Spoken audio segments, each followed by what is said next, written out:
O jornal e os políticos falam que a economia voltou a crescer, mas para você tudo parece a mesma coisa, não é? IPVA, material escolar, energia, água, tudo só fica mais caro.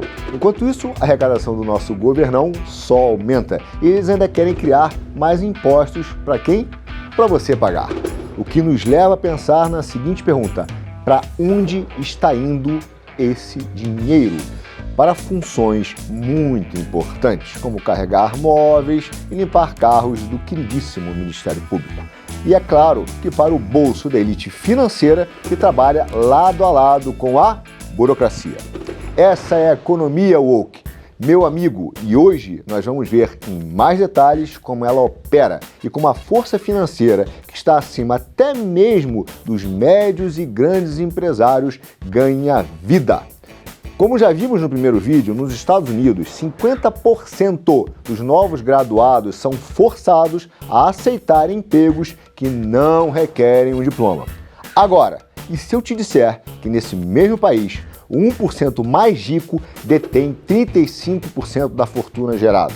Talvez você esteja pensando que isso é um problema dos americanos, mas aqui no Brasil, os 10% mais ricos representam quase 60% da renda total do país. E o modus operandi deles é o seguinte: eles ficam com a riqueza que ainda é gerada pela economia, direcionam o seu consumo de acordo com a pauta política e ideológica deles e ainda criam leis para obrigar outras empresas a seguir exatamente a mesma agenda.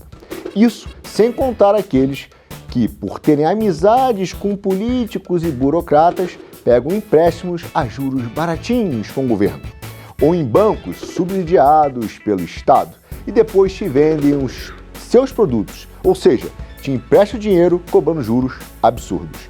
Quem aí nunca foi na loja da tia Luizinha e pagou 3 televisões para levar uma? E como nós mencionamos no vídeo anterior, o que move essa roda é normalmente o seu endividamento. Saiu uma pesquisa agora, em maio de 2023, e mostrou que o endividamento atinge quase 80% dos lares brasileiros. E nos Estados Unidos, meu amigo, o endividamento das famílias já soma mais de 16 trilhões de dólares, o maior nível da história.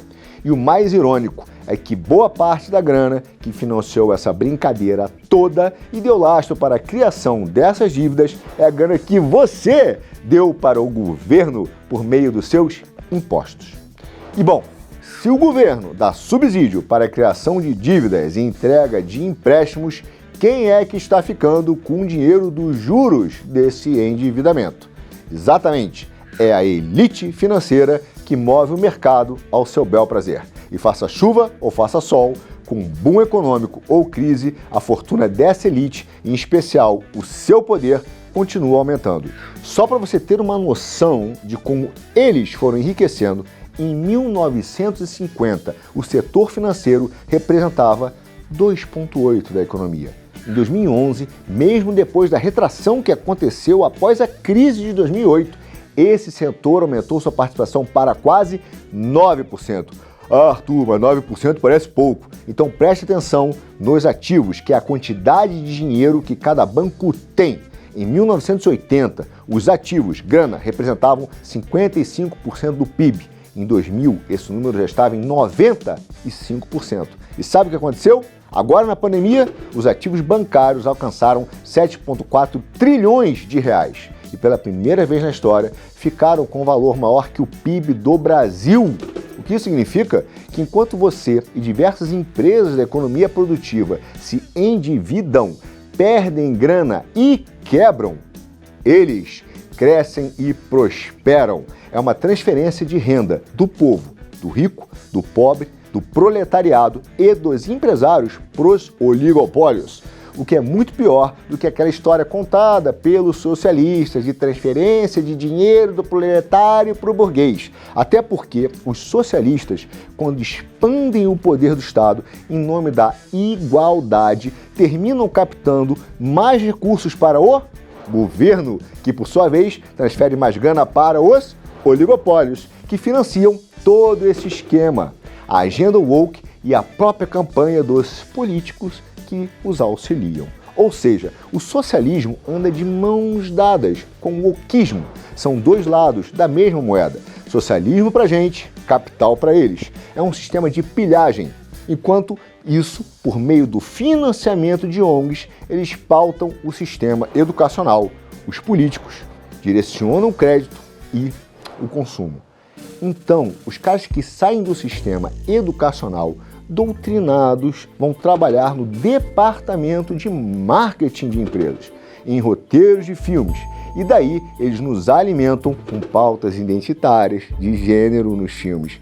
Criam teses pseudo-acadêmicas, cujo objetivo real é dar uma legalidade e legitimidade moral à extorsão e roubo institucional.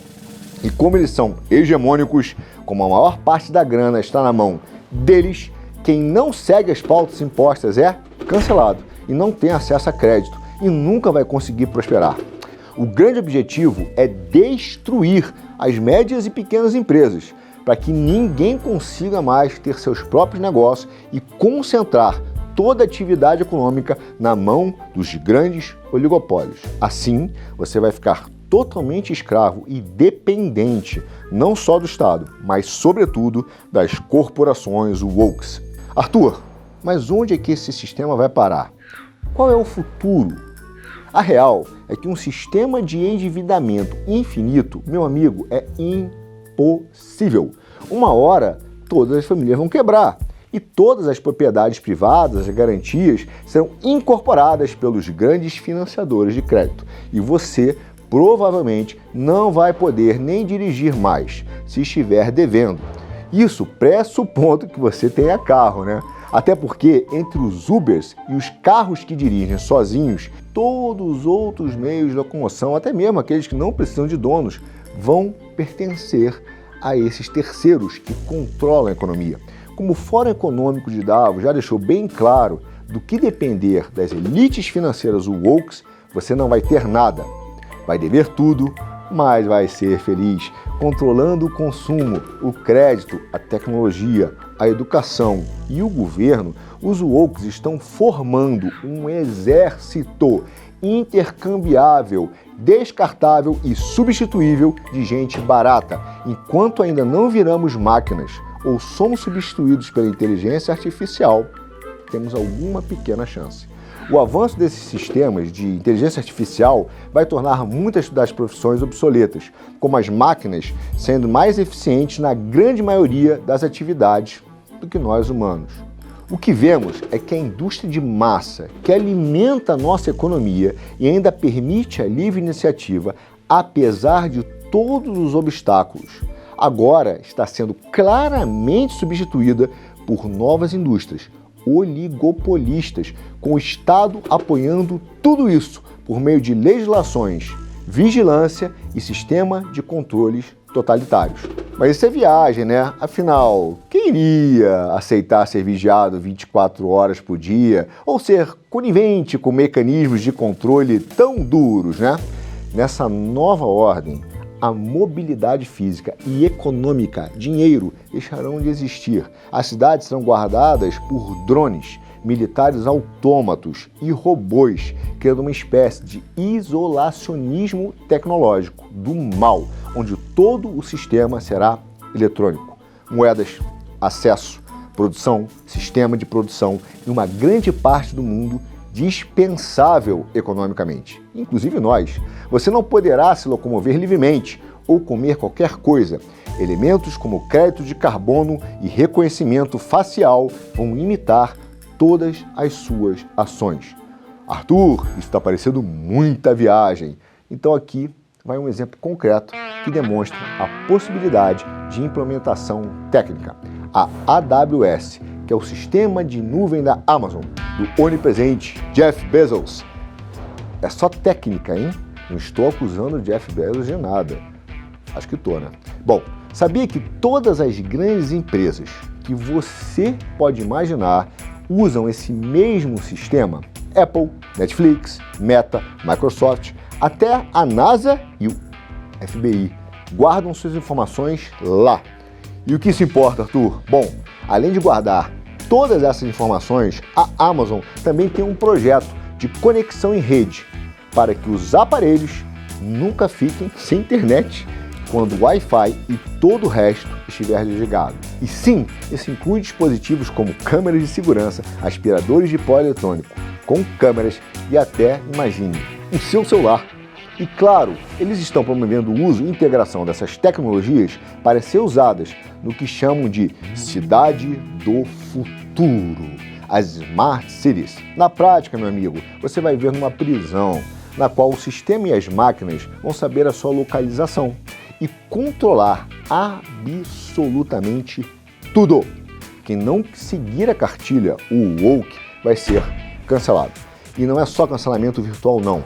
Como a sua mão de obra não vai valer mais nada e você não vai conseguir pagar as suas dívidas infinitas, haverá a ideia de renda mínima universal, o mínimo necessário para subsistir, que será distribuída livremente e gratuitamente pelos governos para aqueles sem valor na cultura social woke. Essa vai ser a ideia de inclusão social nesse mundo cheio de reparação histórica que os progressistas amam tanto. Conclusão, e é por isso que toda a riqueza e cultura produzida fora da pauta woke está sob ataque, seja direto ou indireto, através dos sistemas de compliance, as cotas, os scores ESG e as regulações absurdas que não só desestimulam, mas na prática criminalizam a mobilidade de capital, ou seja, o fluxo do seu dinheiro. Esse sistema já está criando uma espécie de erosão patrimonial, selecionando aqueles que reinarão por meio das forças de mercado. Essa direção ainda é reversível, seja pela cultura anti-woke, pela preservação da liberdade do indivíduo e, principalmente, não pelas vias econômicas, mas pela capacidade de mobilização interna da população, por via dos meios políticos que temos disponíveis. Nós podemos lutar para evitar o avanço dessa agenda. Sem isso, o máximo que a gente vai poder fazer é ficar olhando. É preciso se mobilizar politicamente em diversas ações para conter o domínio econômico, tecnológico, político e jurídico que estamos sofrendo, ou aceitar ser um escravo desse sistema técnico feudal que irá se impor se cada um de nós não fizer a sua parte. Compartilhe esse vídeo e nos ajude a combater a cultura woke. Manda para o seu tio do WhatsApp, manda para sua tia do WhatsApp, para a amiga da igreja, do grupo de manicure, manda para todo mundo, ajudando a gente esse vídeo chegar para cada vez mais pessoas.